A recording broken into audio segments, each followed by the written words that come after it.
Fala galera, bem-vindos a mais um vídeo, Rodrigo Perfeito aqui.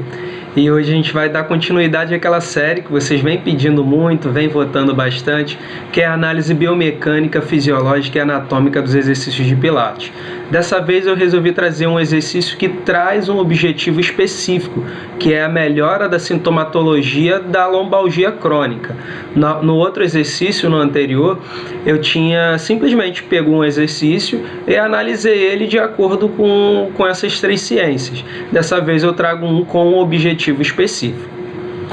Feedback da votação. Quem não conhece ainda, eu sempre abro pelo menos 3 alternativas para que vocês votem tanto no grupo Pilates Instituto Fizarte lá do Facebook, quanto pelo meu perfil. Faço a soma desses 3 temas e de lá eu pego o resultado e gravo o vídeo de acordo com o que vocês querem, com o tema que vocês preferem. Então, primeiro foi implementando Pilates em condomínios residenciais. O segundo foi esse, que é a análise biomecânica, fisiológica e anatômica de exercícios para lombalgia. E o terceiro foi formas de pagamento no Pilates, qual a melhor opção tanto para o empregador quanto para o empregado. Feedback do vídeo anterior, que foi o 5º vídeo daquela série de respostas adaptativas, diferentes respostas adaptativas entre homens e mulheres. A gente teve 40 visualizações, 4 curtidas, e o que mais eu estou me preocupando, que é o crescimento do canal, né? Acho que visualizações é o de menos, a gente vai ganhar ao longo do tempo, mas a gente ganhou de uma semana para outra 4 inscritos, isso é muito bom. Probabilidade de mais pessoas estarem conhecendo.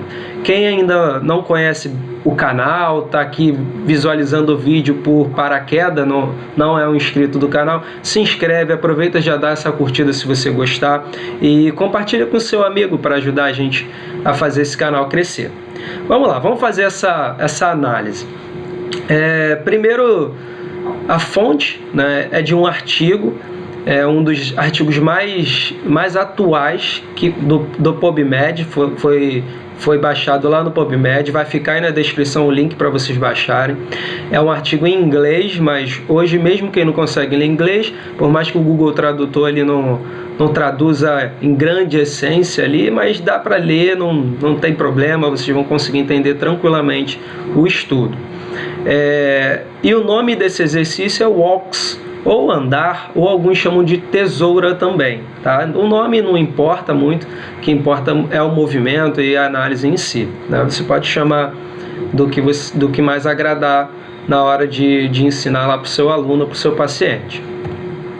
Vamos lá.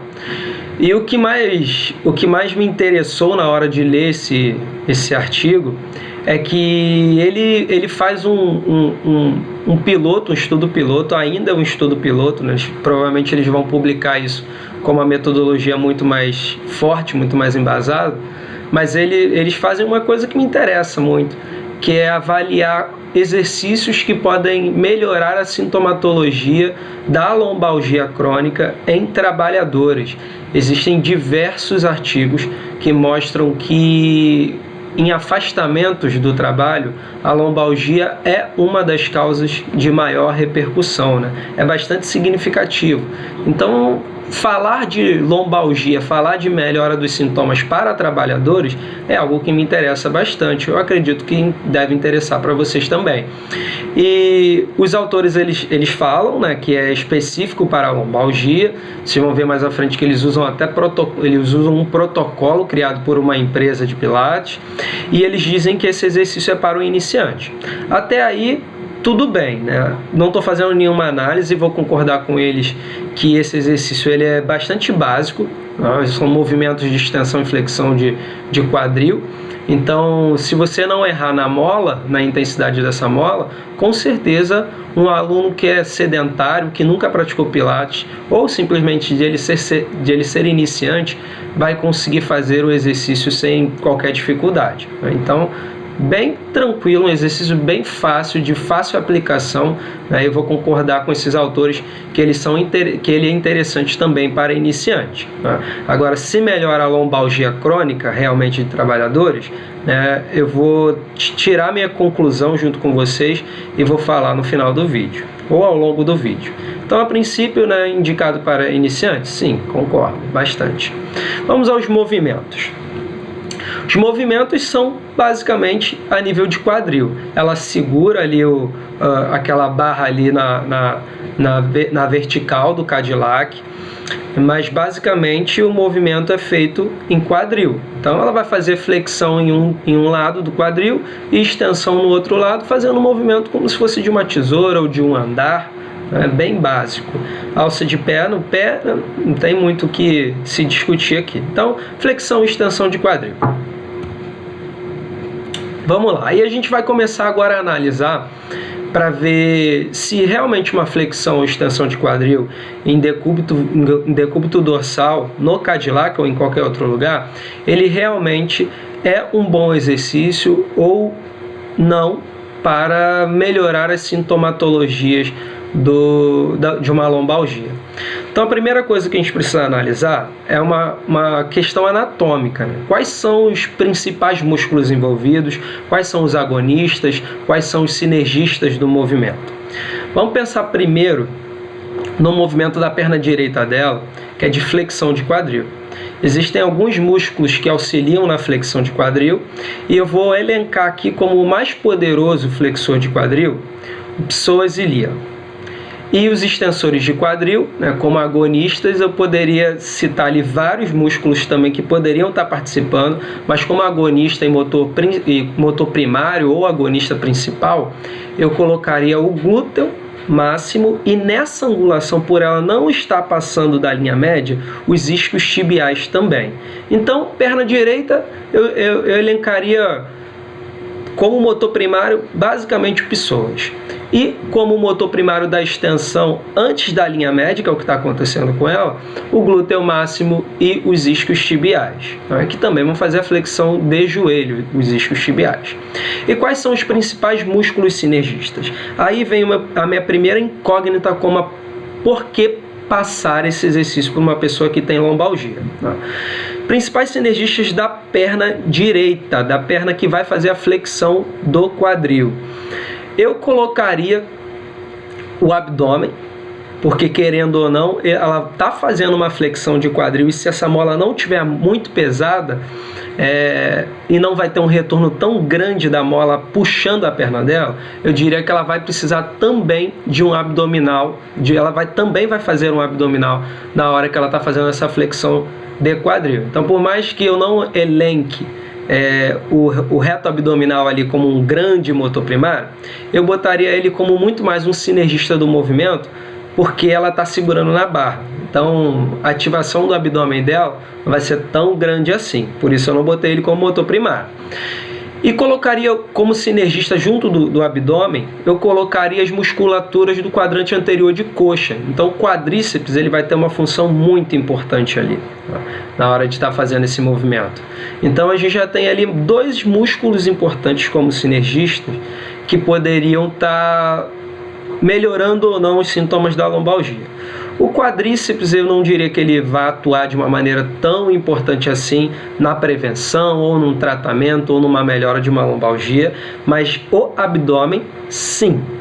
É super importante que a gente tenha um abdômen fortalecido, principalmente quando a gente fala em pilates, né, que a gente consiga prevenir, né, ações, compensações corporais que levem a gente a machucar, vamos dizer assim, a forçar a nossa coluna. Então, um abdominal, né, ou exercícios que fortaleçam o abdômen, desde que ele não tenha uma lombalgia ainda, pode servir como um ótimo mecanismo para prevenir a lombalgia, principalmente se a gente está falando de uma lombalgia a nível compensatório de lombar. Então, até aí, treinar o abdômen é super interessante. Mas já vem a minha primeira dúvida. A gente está falando de lombalgia. Então, a gente está falando de um sintoma de dor na região lombar da coluna. E se a gente for pegar os estudos, a primeira coisa que a gente vai se deparar é que praticamente todos os artigos vão falar de questionários, de inventários de percepção de incapacidade, ou seja, as pessoas se sentem incapazes de fazer as AVDs ou de trabalhar, como é o nosso caso aqui, porque a dor é incapacitante, né? E aí eu me pergunto, né, pensar no abdômen, ali ela não está pensando no abdominal, tenho certeza, mas a gente está extrapolando o artigo deles, né? Será que pensar no abdominal para tratar, para melhorar, que é o caso desse artigo, né? Para tratar ou melhorar a lombalgia, é uma boa opção? Ou será que a gente tem mecanismos mais diretos e mais específicos? Então, como prevenção, eu daria certeza para vocês, na minha opinião, de que fortalecer o abdômen é algo sensacional, né, como uma prevenção. Mas será que para um tratamento, porque a opção aqui, de novo, é detratar e minimizar as repercussões da lombalgia, né, as dores da lombalgia, sintomas.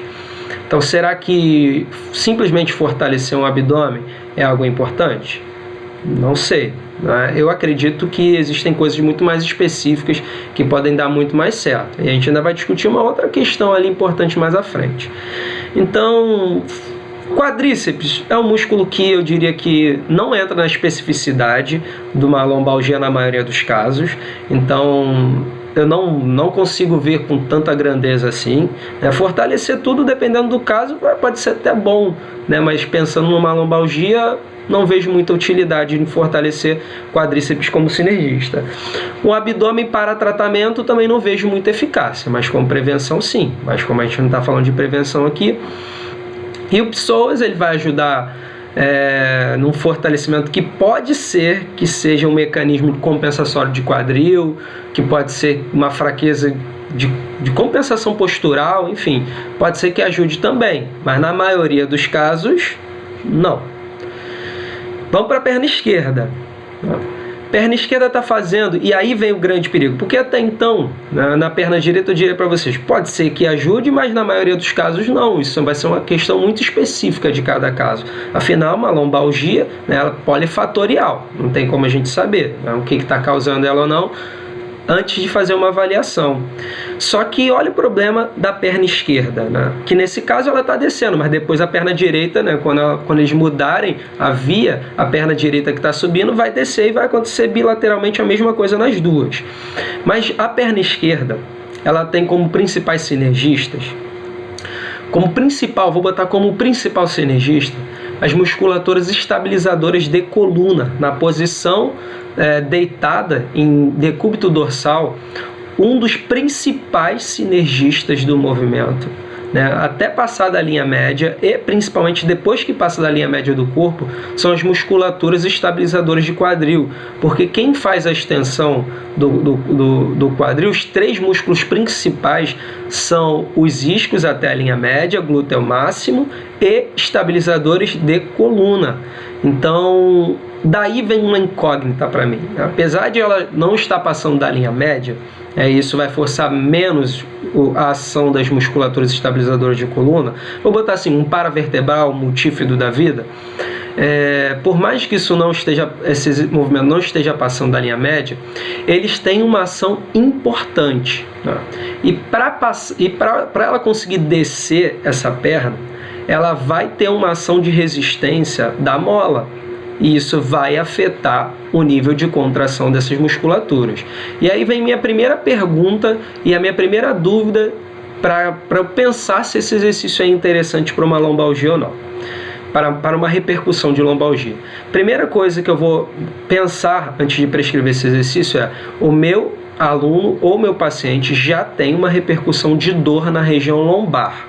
Isso quer dizer que ele me procurou provavelmente por causa disso e que está incomodando, está dificultando alguma coisa na vida dele, né? Ou simplesmente ele não quer mais sentir dor. E se tem uma região que está com dor, a gente consegue entender que tem alguma coisa errada de forma localizada ou não, né? Mas ele está sentindo dor de forma localizada. Será que contrair músculos numa região que está com um quadro álgico é uma boa opção? Se você é um fisioterapeuta, eu tenho certeza que você estudou na sua faculdade, em algum momento da sua vida, que contrair músculos que estão tensos, contrair músculos que estão com dor, que estão inflamados ou com alguma repercussão parecida, não é uma boa opção. E aí a resposta é sua, né, instrutor? Porque aqui eu só estou avaliando junto contigo, né? Eu não vou dar resposta para vocês porque vocês têm uma autonomia muito grande para conseguir fazer isso, né? O profissional da saúde ele é muito técnico, ele é muito inteligente. Será que contrair um músculo de forma sinergética em uma região que já está com dor é uma boa opção? A resposta é sua, tá? Vou repetir. Quem faz a extensão até a linha média, que é o que está acontecendo nesse exercício, são os isquios tibiais principalmente. Depois eu colocaria como segundo lugar os músculos estabilizadores de coluna e depois eu colocaria o glúteo máximo. Depois da linha média eu inverteria ali os vetores estabilizadores e de força e aí o glúteo máximo tomaria o lugar do principal músculo como o motor primário ou agonista. Se eu tenho um músculo com ação e essa região ela está com dor, ela está com inflamação, né? E eu nem sei qual é o mecanismo, porque eles não falaram qual foi o mecanismo de dor naquela região. Ao que parece, eu vou me pontuar, né? Não vou ser vaselina, vai. Eu vou me pontuar. Eu não passaria esse exercício para o meu aluno que tem lombalgia. Se existem tantos outros exercícios muito melhores, eu não vejo motivo de sacrificar, de correr risco na minha lombar, né, com dor, contrair um músculo que tem dor, para simplesmente fazer um exercício que é de mobilidade articular, né, e ao mesmo tempo fortalecer o abdômen. Se você está pensando em fortalecer seu abdômen, isso é uma coisa que pode ser boa ou não para a lombalgia, mas existem maneiras mais técnicas e mais específicas de se fazer isso. Então, anatomicamente, eu poderia dizer que esse exercício tem falhas, e falhas graves, porque contrair um músculo que pode aumentar o grau de lombalgia do seu aluno, do seu paciente, não me parece ser muito interessante. A avaliação dos objetivos do artigo, dos autores, né? A melhora da lombalgia. A gente já discutiu, vou reforçar, né? A única coisa que eu vejo de interessante, de verdade, nesse exercício é um fortalecimento de abdômen, mas não para o tratamento. O que está sendo discutido no artigo é que ele melhora a lombalgia, né? E não, por exemplo, previne, né, uma lombalgia. A nível de prevenção, eu optaria sim em fortalecer o abdômen, porque isso faz uma ação estabilizadora na sua coluna, diminui os riscos de compensação. As molas puxam os nossos alunos, né? O Pilates é perigosíssimo para pessoas que têm dificuldade de sustentar o corpo. Algumas pessoas falam que a musculação é perigosa porque isso e aquilo, né? Eu vejo o Pilates como muito mais perigoso para uma lombalgia do que uma musculação. É claro, os dois instrutores no mesmo nível, né, os mesmos exercícios ou coisas muito parecidas, né? É claro que o instrutor de Pilates não vai errar, mas eu vejo com muito mais perigo o Pilates por causa das molas do que a musculação que se usa um cabo de aço com uma resistência plástica, né? Mas enfim, né, isso fica para discussão em um outro momento. Então, não sei, né? Eu não sei se esse exercício melhoraria a lombalgia. Na minha opinião, ele pioraria a lombalgia do meu aluno. Os autores eles cometeram um grande erro, que foi também não falar qual foi o ponto gatilho dessa lombalgia. Poderia ser por uma tensão, poderia ser por inclinações de vértebra mal feita, poderia ser uma protusão de vértebra, poderia ser um trauma. Enfim, né? Existem polimotivos, né? Multimotivos para que ocorra uma lombalgia. Infelizmente, eles não falaram qual é, então a gente não consegue nem discutir a grande nível, porque com certeza esse artigo é impraticável. Não é que o artigo é ruim, né? Ele escreve muitas coisas boas, super legal, é um piloto ainda, né? Não dá nem para criticar muito o artigo. Eu diria que ele é até muito bom, só que os exercícios que estão contidos nele são inaplicáveis. Você não vai pegar um aluno ou um paciente seu que tem lombalgia, aplicar um exercício desse tipo e ter uma melhora, né? Rodrigo, e se ele fosse usado para força? Aí a gente vai ter que fazer uma análise biomecânica em relação a isso. Vamos fingir que o meu aluno não tem qualquer repercussão de lombalgia. Eu poderia ter um bom exercício de força para ele? Poderia. Aonde? eu veria principalmente esse exercício como um ótimo movimento que desenvolve o seu core, que desenvolve o seu powerhouse. Só que eu faria o seguinte, eu tiraria essa mão da barra do meu praticante, eu colocaria ao longo do corpo e faria com que ele estabilizasse o quadril dele, para o quadril dele não ser puxado para cima, com o abdômen. Então ele teria uma consciência estabilizadora de tronco e de quadril sensacional. Ele desenvolveria o core dele, desenvolveria o abdômen dele. Então, para a força, eu vejo como um ótimo exercício de abdômen. Fora que não com tanta qualidade como no abdômen, mas ele vai fortalecer posterior de coxa, ele vai fortalecer o anterior de coxa, ele vai fortalecer o flexor do quadril. Então, não é um exercício que assim eu poderia jogar fora, vamos dizer assim, né? Mas para lombalgia ele não me parece interessante. Eu só teria que fazer uma correção biomecânica, né? Como eu tenho ali, eu vou avaliar nos planos do praticante, não no meu plano. Com a perna, eu vou avaliar só a perna direita dela. Se ela está fazendo, olha como seria difícil você avaliar isso, né? Porque o sistema vetorial dela, desse exercício, está muito precário, né? Está muito ruim. Se eu tenho um movimento que está indo para cima e para trás, né? Nos planos dela, tá? Para cima e para trás, eu teria que ter molas, teria que ter uma mola como um vetor de resistência, uma resultante vetorial de resistência para baixo e para trás. Ou seja, essa mola deveria estar, vou usar aqui o mouse do computador, essa mola da perna direita deveria estar aqui e não atrás.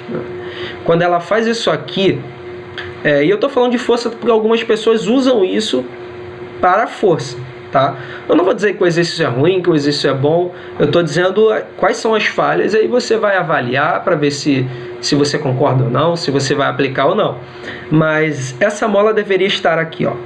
Vamos lembrar que uma resultante vetorial entre o vetor de força e entre o vetor de resistência, entre a força potente e a força de resistência, é que elas tenham a mesma direção com sentidos opostos, né?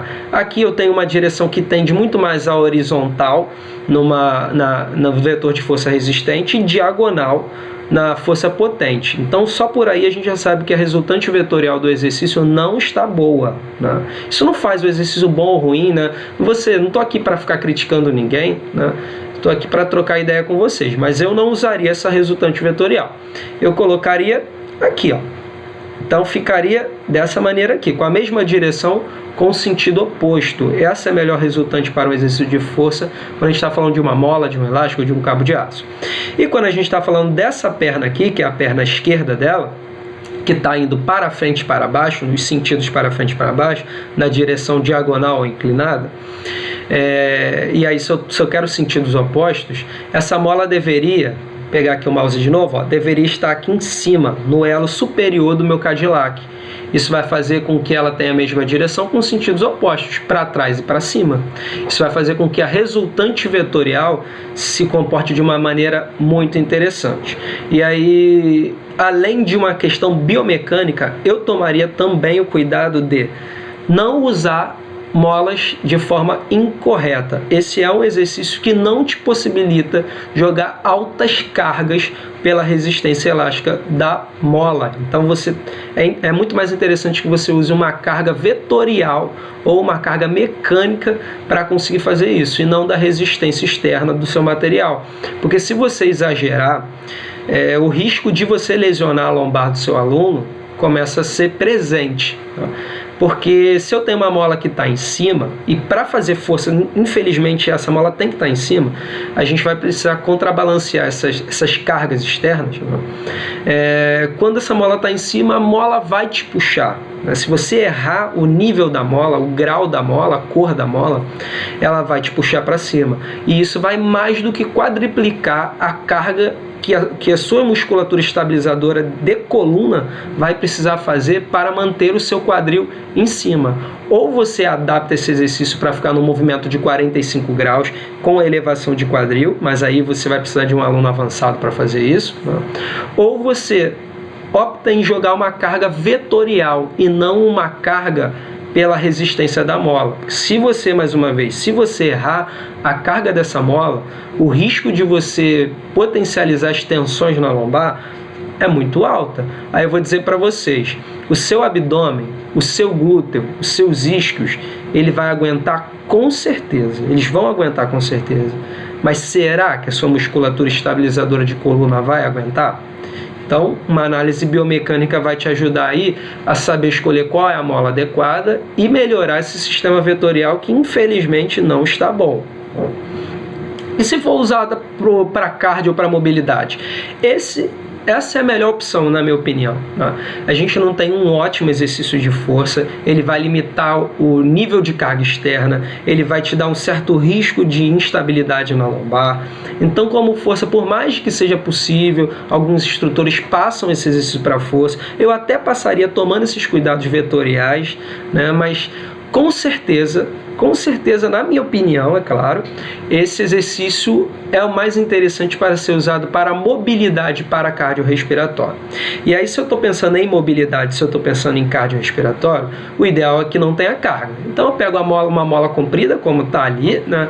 Pego uma mola com a menor resistência possível e trabalho esses movimentos de tesoura com a velocidade adequada, né, e com movimentos cíclicos, enfim, né, do jeito que você achar interessante, para trabalhar tanto a mobilidade articular quanto o componente cardiorrespiratório. E aí vai se transformar num exercício que, na minha opinião, é muito mais ou menos para força, que é a proposta desse exercício no artigo, um treino de força. Tá? Então eu diria que ele é muito mais ou menos para força, não é que não se possa aplicar, mas se existem outros melhores, eu não vejo tanto motivo em aplicar esse exercício para força. Mas será que se você transformar ele num cardiorrespiratório, não vai ser um ótimo exercício? Você pode fazer isso no elástico, você pode fazer isso no reformer, você pode fazer no próprio Cadillac, no wall unit. Então tem tantas opções que você pode variar. Além de fazer a tesoura, você poderia fazer arcos, você poderia fazer desenhos. E não faltam estudos mostrando que um componente cardiorrespiratório é de suma importância para a prevenção de várias patologias que acometem o envelhecimento, do déficit fisiológico que acomete todo mundo ao envelhecer. O exercício cardiorrespiratório ele vem sendo destacado como um dos principais para a melhora e prevenção de patologias que acometem o envelhecimento. Então, será que esse não é um ótimo exercício para o idoso? Transforma o exercício de força. Ele não é prescrito praticamente por ninguém como um cardiorrespiratório. Mas será que ele não é um ótimo exercício para cardiorrespiratório? Essa seria a minha opção. Rodrigo, eu quero passar esse exercício. Passa para algum aluno seu. Eu passaria para um idoso ou para alguém que precisa de um componente cardiorrespiratório e transformaria ele, em vez de ser um exercício de força, como proposto pela maioria dos instrutores, eu adaptaria ele para um treino cardiorrespiratório.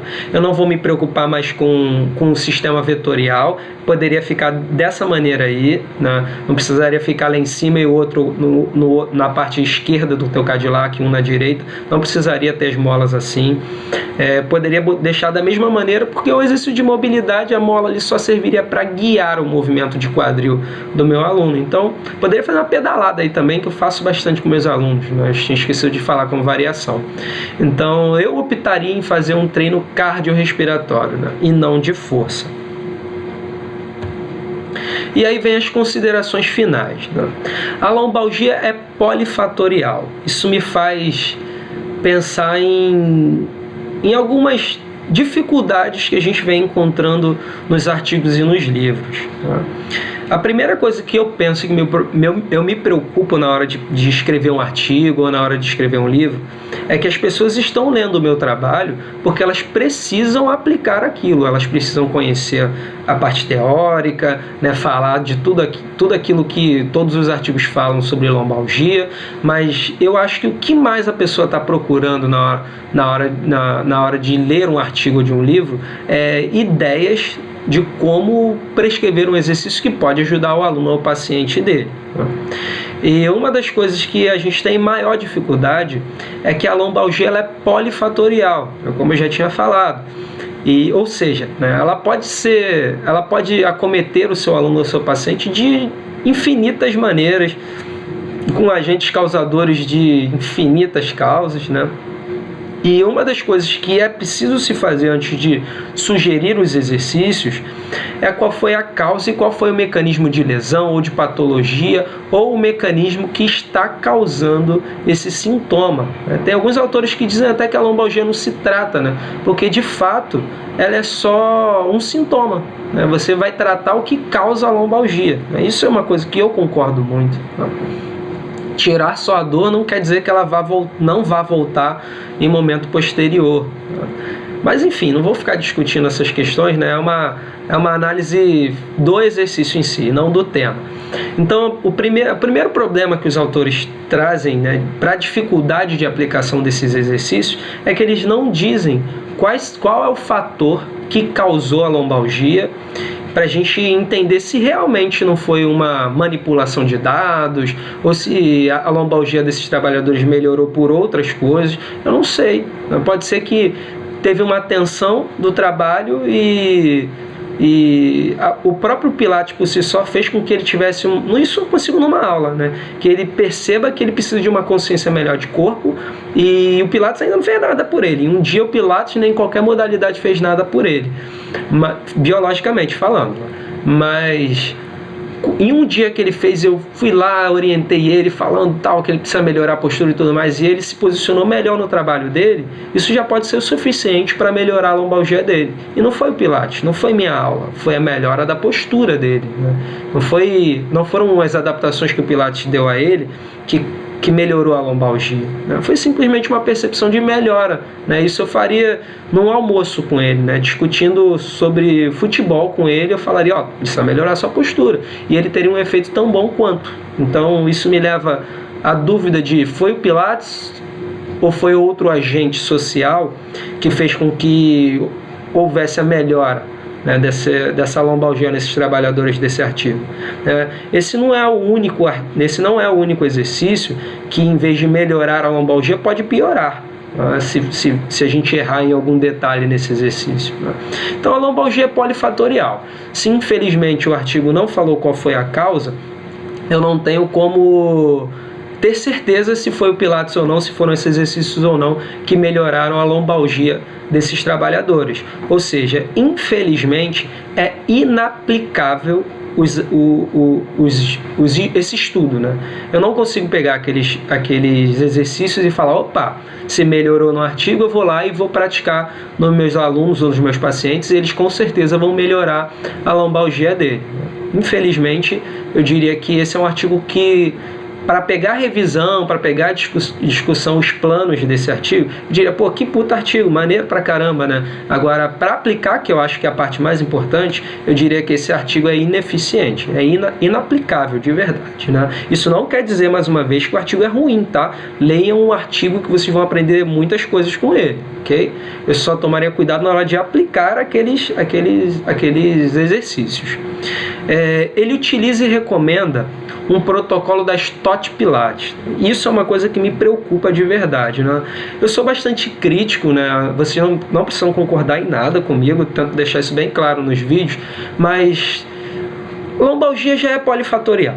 Eu já nem sei o que causou a lombalgia desses trabalhadores, e eu nem sei quais são os mecanismos de lombalgia dos alunos e do paciente de vocês. Como é que um protocolo, uma receita de bolo, vai me garantir que eu vou ter os mesmos resultados que eles tiveram com os alunos dele? Eles tiveram um pouquinho N, né? É inaplicável também por isso, porque o N dele foi baixíssimo e não dá para afirmar, né, que a lombalgia melhorou nessas pessoas, né, pelo N, né? A gente tem muitos fatores intervenientes que poderiam afetar muito mais do que o próprio exercício em si, né? Mas enfim, não vou ficar discutindo metodologia da pesquisa com vocês. A gente pode discutir fora do vídeo, né? Com certeza. Então, protocolos, ao meu ver, não são de benefício algum, porque eu vou pegar lá 5 exercícios do manual da Stott. Não estou dizendo que o manual da Stott é ruim, nada disso, tá, pessoal? Não entendam de forma errada, hein? Não entendam. Mas como é que eu vou pegar um protocolo e falar assim, esses 5 exercícios eles vão ser bons para a lombalgia? se eu não sei nem o que está causando a lombalgia no seu aluno, se eu nem avaliei os exercícios? A primeira coisa que eu vou fazer é avaliar tanto as compensações corporais do meu aluno, tanto a causa, enfim, né, o quadro de incapacidade dele, tudo, vou avaliar tudo, para só depois eu provavelmente ter que criar meu próprio exercício, com a minha própria angulação, com as minhas próprias adaptações, porque nenhum exercício que funciona para mim vai funcionar 100% para vocês, né? Então, por isso uma avaliação é muito bem feita. E aí, quando começa a aparecer protocolos, né, eu já começo a ficar preocupado, de verdade, né? Vocês é que sabem, né, se vocês vão aplicar ou não, mas eu não vejo com bons olhos, né, aplicar protocolos, né, e fugir da individualidade e da especificidade do treinamento de cada aluno. Eu botei ali, né? Esse protocolo ele busca muito fortalecimento de glúteo, de abdômen. De fato, isso vai ajudar muito na prevenção, né? Mas aí eu botei nesse terceiro tópico, né? Será que basta fortalecer o abdômen para melhorar a causa da lombalgia em trabalhadores? Esse artigo ele é perigoso porque se vier alguém sem muita experiência clínica, pode pensar assim, opa, se fortalecer o abdômen, então se vier um paciente ou se vier um aluno, vou pensar num paciente, que está com uma lombalgia, eu não vou nem avaliar, eu vou fazer um abdominal e fortalecer esse abdômen e pronto, está resolvida a minha lombalgia, né? Antes de qualquer coisa eu tenho que avaliar se esse abdômen pode ser fortalecido em eixo de quadril, se pode ser fortalecido em inclinações de vértebra, se eu posso simplesmente fortalecer ou não, pode ser que eu não tenha qualquer repercussão para que eu fortaleça o abdômen. Pode ser que fortalecer o abdômen seja uma coisa muito ruim para uma lombalgia, né?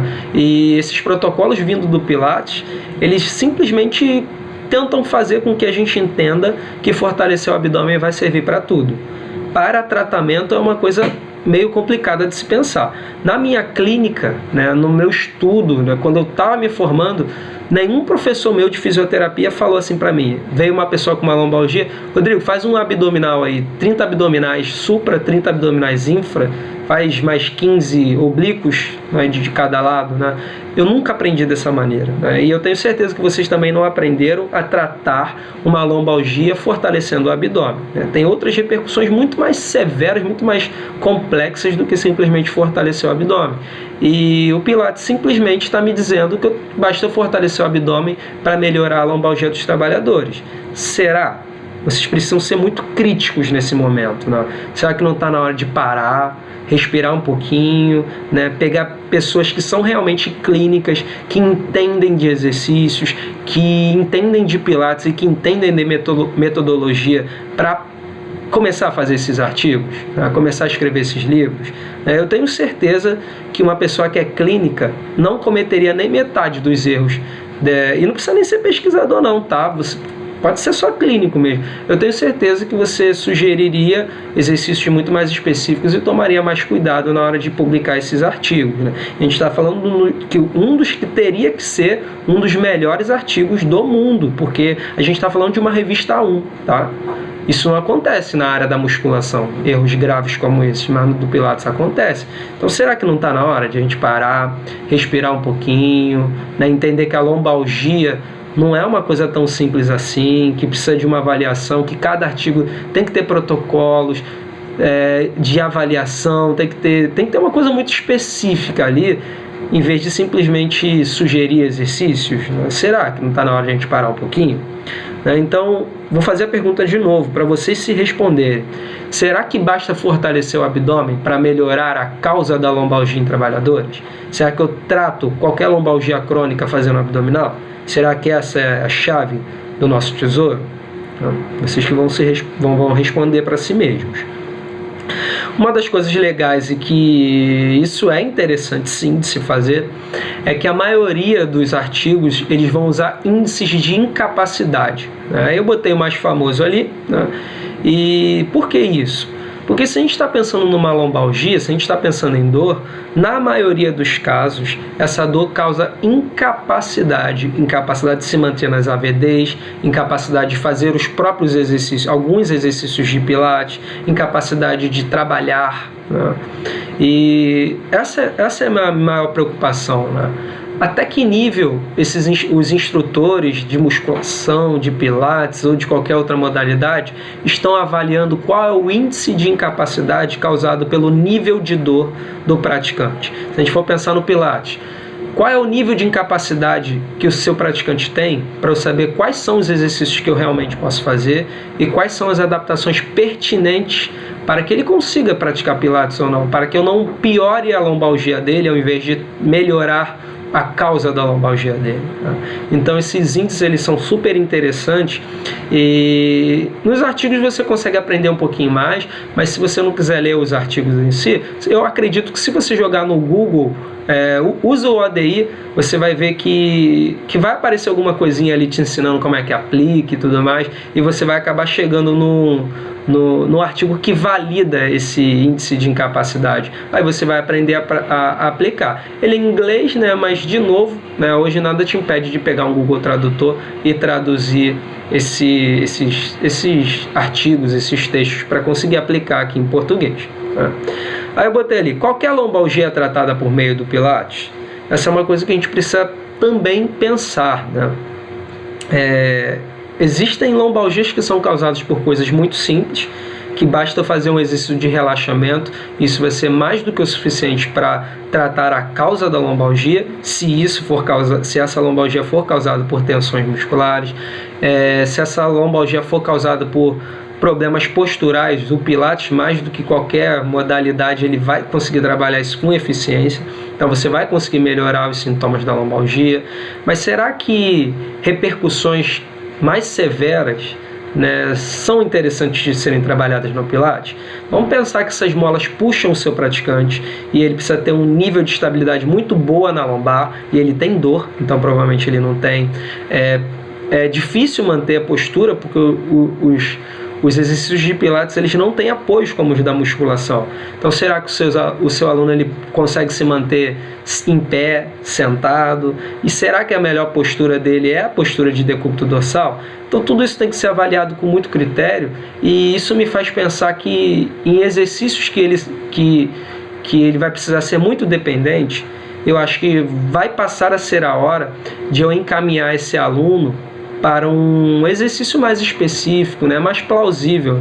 Eu poderia orientar ele a ir para um ortopedista para verificar o que realmente está acontecendo e ele fazer uma fisioterapia. Lá ele vai ter movimentos passivos, assistidos, com maior atenção do que o próprio Pilates vai poder dar para ele, e mecanismos, né, muito mais específicos para melhorar a dor, para melhorar a inflamação, enfim, né, para fazer um tratamento bem específico nele, né. Aí é uma pergunta bastante pertinente, né? Porque às vezes a gente se empolga tanto, né? Isso é bom pra caramba, né? Isso é normal, mas às vezes a gente se empolga tanto e acha que a gente consegue resolver todos os problemas apenas em um ambiente, né? Só que o Pilates é predominantemente ativo.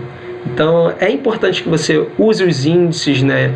Use a sua avaliação de dor, a sua avaliação de esforço, tudo isso para que você saiba qual é o arco de movimento que ele pode fazer, quais são os que ele não pode fazer, e que talvez seja interessante encaminhar ele para um ambiente que seja mais adequado para o nível de lesão ou de causa da lombalgia, para que ele possa ser tratado de uma maneira mais específica, né? Melhor, né? E eu botei aqui, será que esse ou qualquer outro exercício destacado em um artigo tratará seu aluno, seu paciente? Né? Entra nessa questão de polifatorial. A lombalgia ou qualquer outro sintoma ou lesão que seja polifatorial, ela é bastante difícil de ser replicado, né? Então eu leria os artigos, eu leria os livros, mas com muita consciência e com muito senso crítico para avaliar o sistema vetorial, para avaliar as musculaturas, tanto agonistas quanto sinergistas do movimento, se está havendo estabilização ou não, né? Enfim, que esse exercício ele possa causar lesão ou não no meu aluno. Às vezes a gente acha que o Pilates é milagroso, mas a gente pode estar machucando muito mais o nosso aluno do que melhorando a lombalgia dele. Então esse seria o meu primeiro ponto, avaliar o exercício que estão me propondo. E o segundo ponto é ver se esse exercício cabe na minha estratégia de tratamento ou de recuperação cinética funcional ou de simplesmente do alívio da dor. Na maioria dos casos, os exercícios que a gente vê servem apenas como sugestão, eles não servem como uma réplica para fazer isso para o meu aluno, para o meu paciente, porque a lombalgia ela é tão específica, ela tem causas tão específicas e individuais em cada aluno, em cada paciente, que com certeza você vai ter que fazer uma avaliação criteriosa e vai precisar criar um novo exercício em cima de bases, em cima de um exercício padrão, você vai lá e cria as adaptações para o seu aluno. Então, assim, eu tô falando, direcionando isso principalmente para o pessoal, né, para a galera que é inexperiente ainda, para não achar que tudo que se vê num livro, tudo que se vê num artigo, ele é aplicável. E se a gente está falando de dor, o cuidado é multiplicado por 10. Né? Quando a pessoa não tem lesão nenhuma, a gente corre um risco um pouquinho menor. Né? Mas quando ela já tem dor, quando ela já está incapacitada de fazer outras coisas, se eu entender como protocolos, como simplesmente réplicas, replicar o que um artigo ou que um livro manda eu fazer, a probabilidade disso dar errado é muito grande. Né? Então, fica como sugestão, né? Sejam críticos, eu tenho certeza que vocês já são, né? Mas principalmente para o pessoal que está começando agora, lê isso de uma maneira bem crítica, porque a lombalgia pode ser muito simples de ser resolvida, mas também pode ser muito complexa. Então, cuidado com os protocolos, cuidado com recomendações ali muito diretas. Faz assim que assim vai dar certo, né? Porque ninguém melhor do que você mesmo para falar o que é importante para o seu aluno, para o seu paciente, e principalmente em sintomas que são polifatoriais. Pessoal, espero ter ajudado, espero não ter delongado muito.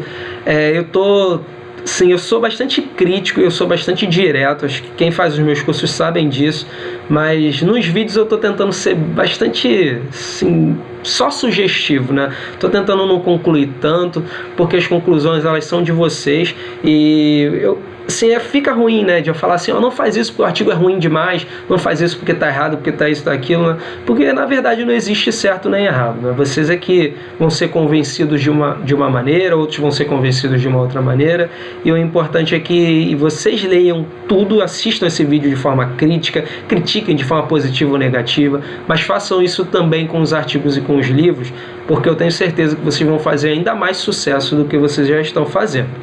Tá aí a referência, né?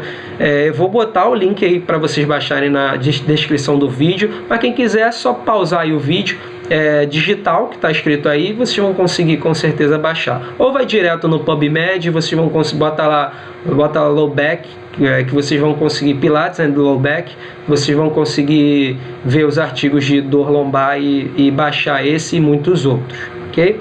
Eu espero ter ajudado vocês, né? Aqui eu não estou para dizer não leia, o artigo ele é ruim ou bom, né? O que eu estou tentando dizer para vocês é que a gente precisa ser bastante crítico, que a gente não pode fazer os exercícios de qualquer maneira, principalmente quando a gente está falando de repercussões que vêm de alguma lesão ou simplesmente por ele estar com dor.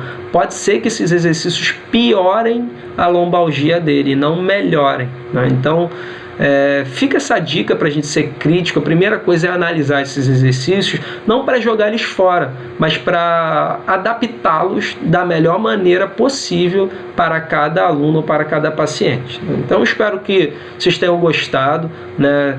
Se gostou, dá esse like, compartilha com seus amigos, porque isso ajuda, né? Que se você está vendo e ainda não é inscrito no canal, se inscreve. Se você quiser trocar uma ideia, poxa, Rodrigo, eu não concordei com alguma coisa que você falou e eu não gosto de escrever no canal. Tá aí todas as minhas redes para a gente trocar ideia, né? Eu tô aqui para trocar ideia com vocês, para escutar tudo que vocês não concordaram, tudo que vocês concordaram, né? Para receber elogios e principalmente para receber críticas, para a gente crescer junto.